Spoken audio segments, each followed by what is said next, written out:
এর জন্য দু ধরনের ঔষধ আমাদের খুব বেশি ব্যবহৃত হয়ে থাকে। প্লাস ফুড সাপ্লিমেন্ট ট্যাবলেট ও অ্যাজমাটিক প্লাস পাউডার।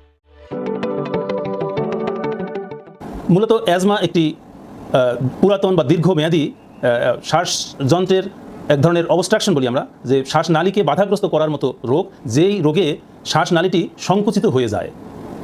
এখন এই সংকোচনটা কিন্তু পার্মানেন্ট নয় বা স্থায়ী নয়। যখন ওষুধ পেলে পরে এই সংকোচনটি আবার সঠিক জায়গায় ফিরে আসে, সম্প্রসারিত হয়।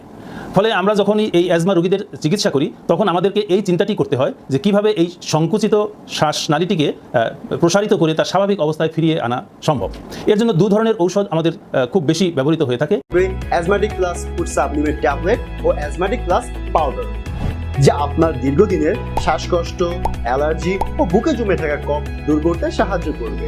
কোভিড আক্রান্ত হওয়ার পরে 2 বছর যাবত শ্বাসকষ্ট, নাক বন্ধ যেত, তো ইনহেলার নিতাম 2 বেলা, ডোকোবা খাইতাম 400, মুনাস খেতাম 3, রাতে একবার ফুফেন খেতাম।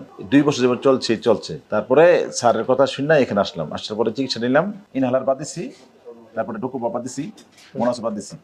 এখন আমি পুরোপুরি সুস্থ। এখন 26টা আমি নিচ্ছি, 30টার মধ্যে 26।